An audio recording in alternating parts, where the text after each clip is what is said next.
Friends, family, thank you for tuning in yet again. My Thoughts Uncut with Terrence Manning. Today we're going to talk about Democrats refusing to open up the government and including the SNAP program. They don't care about the citizens of the United States of America, and I'm going to prove that to you right now. Democrats that the speaker just mentioned, the House Minority Leader Hakeem Jeffries of New York. And thank you, sir, for being here. What's your response to Speaker Johnson saying that he has given up on Democratic leadership, i.e., you? Well, Mike Johnson hasn't even tried to sit down and negotiate with Democrats during the 29 days that Donald Trump and Republicans have actually shut the government down. And of course, they are completely and totally uninterested in solving or addressing decisively the Republican health care crisis that they've created, including their continued refusal to extend the Affordable Care Act tax credits, notwithstanding the fact that on November 1st, when open enrollment begins, it's going to be crystal clear to tens of millions of Americans across the country that their premiums, copays, and deductibles are about to dramatically increase. Would you say that Zohran Mamdani has anything to do with reopening the government for Democrats? Of course not. It's a silly, unhinged conspiracy theory. The thing that we know to be true about Mike Johnson and House Republicans is that they haven't been given permission by their puppet master. That would be Donald J. Trump, to sit down and have a conversation with Democrats.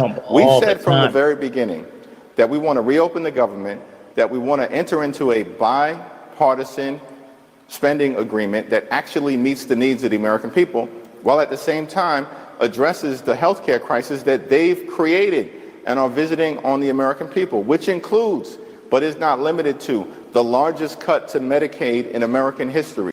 Isn't the issue Obamacare? Like, that's the actual issue.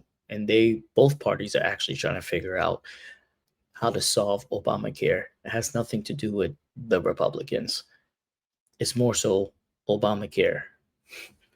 The fact that hospitals, nursing homes, and community-based health centers are closing all across America, including dozens potentially in Louisiana, the home state of Mike Johnson, and now they're refusing to extend the Affordable Care Act tax credits, which is going to adversely impact the ability of working-class Americans, everyday Americans, and middle-class Americans to receive their health care or go see a doctor when they need to. You said that Mike Johnson's not willing to sit down and have a conversation. Y'all did have a phone conversation, I believe you said earlier today. Who initiated that call? Was that you or was that Speaker Johnson? It was a call from Mike Johnson. It was very brief. This man just flat out lied. In his beginning statements, his initial statements were, in 29 days, the leaders of the Republican Party have not even tried to negotiate to shut down to bring back the government open again. So then he says, oh, well, yeah, Mike Johnson actually called to talk to me earlier this morning. So which one is it, fake Obama? Are they not trying or are they trying? Seems to me that CNN got some information and it leaked that, yeah, Mike Johnson actually called you and tried to talk to you about open up the government again. And you decided not to do it. Why? Because you don't care about the U.S. citizens. You only care about the illegal immigrants. And you also care about going against Trump. That's all it is. You just want to go against Trump and you're for illegal immigrants. And it wasn't a substantive discussion in terms of finding a path forward. But was he calling to talk about the government shutdown? I mean, you could say that was in the ballpark, but, it was a private conversation. In the ballpark? That will remain private. Yes. However, nothing meaningful came out of it, again, because Donald Trump has not given Mike Johnson permission to enter. Donald Trump is out there negotiating tariffs, stopping wars, getting peace deals. He's being the president. He has nothing to do with this. This is in the Senate. If Democrats would vote to open up the government, this whole SNAP program won't end on November 1st, which is this Saturday. Yet he's blaming Trump for something he has no control over. He can't make Senate vote yes on this bill. He has no power in this. And that also should show you, ladies and gentlemen, how much of a king he's not because of the government's inmate shutdown that's literally showing he can't control everything in the government, which a king would be able to do. Into a bipartisan negotiation. Caitlin, I mean, House Republicans have been literally on vacation for the last 5 weeks. They've canceled votes 5 consecutive weeks. Would he stop saying House Republicans been on vacation? They're not the ones voting. They did their job. They passed the bill. It moved up to the Senate. Now it's up to the Senate. The House representatives can be on vacation. They got no say in this. Why he keeps talking about the House representatives? He knows that's the House, not the Senate. In a row, they are uninterested in doing anything other than jamming their partisan Republican spending bill down the throats of the American people.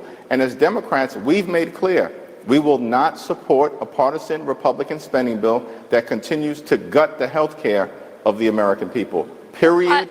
Full stop. I ask about y'all's conversation because it sounds like, based on the reporting here at CNN and other outlets that cover you closely on the Hill, that it's a lot of the rank and file members who are trying to have these conversations on next steps here, whether that's in the Senate or even in the House tonight. And some people might look at that and say, should the leaders not be leading on these negotiations and these talks to find some kind of common ground?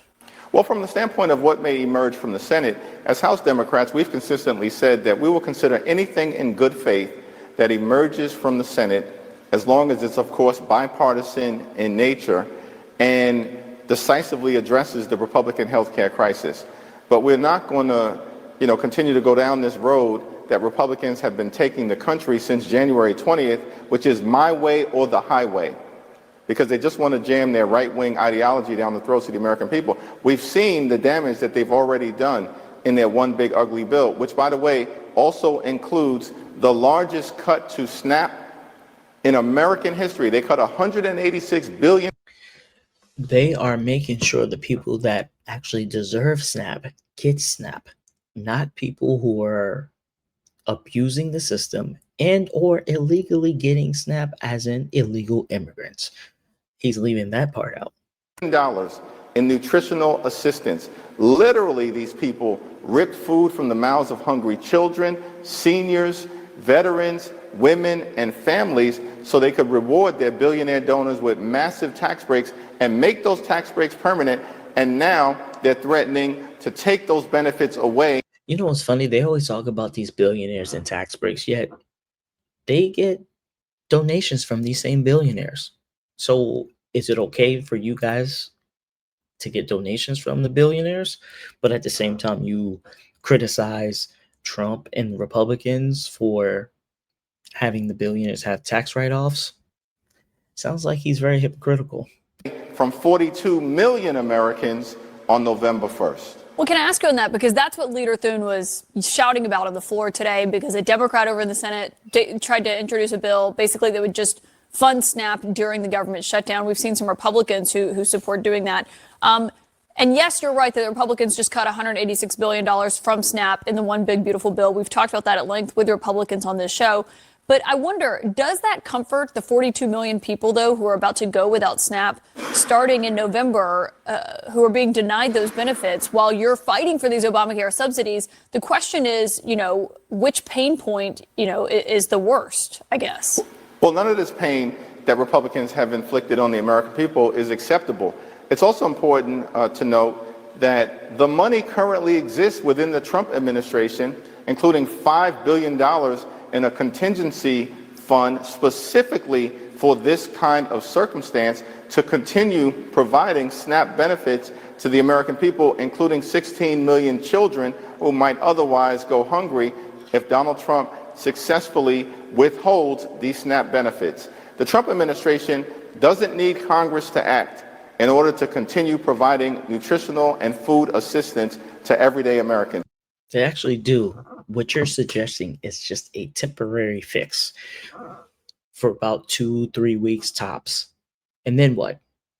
You want the Republicans, you want Trump to get it from another fund somewhere else and then continuously doing this over and over again while the government is still shut down? No, vote for the government to be back open, and this is all solved. They're trying to weaponize this issue and cause people to go hungry in the most callous and cruel manner possible. Yeah, but on that front, as you know, what basically they have in their contingency funds is about $5 to $6 billion. It costs about $9 billion for SNAP benefits. So what happens if they do dip into that? I mean, that's still not enough to cover all the benefits. Well, there's certainly other funding that they have the ability to move around, as we've seen them do throughout the entirety of Donald Trump's presidency. So and by the way, this is the same group of people who somehow found $40 billion in order to bail out their right-wing wannabe dictator friend in Argentina, but they can't find a dime in order to make sure that more than 42 million Americans, including more than 1 million veterans and 8 million seniors, don't go hungry because of their callousness. Of course they can find that funding. They are unwilling to, because they want to weaponize hunger as part of their continuing effort to hurt the American people. One would say that the Democrats are the ones that are weaponizing hunger because they're not voting yes to have the government back open. Also, all you're going to do is keep getting funds from somewhere else and then somewhere else. That is the dumbest idea, the dumbest plan that you can possibly have. And this is what the Democratic Party does. They have no solid ideas, no logical ideas, no plans. All they do is anti-Trump. Trump's fault. This is Trump's fault. Trump is not in the Senate. He's not in the House. He's the president. All he can do is put the people in place to do the right things and hope for the best. And right now, he's rocking it. He's killing it. The only thing left for him to do is to end the war between Ukraine and Russia. But other than that, nothing he can do about this government shutdown. So I wish they stopped talking about Trump, and come up with solutions. Stop doing these interviews every day you're talking to someone or someone's podcast, and sit down, vote for it to be passed back open so people won't suffer. That's my take. Let me know what you guys think.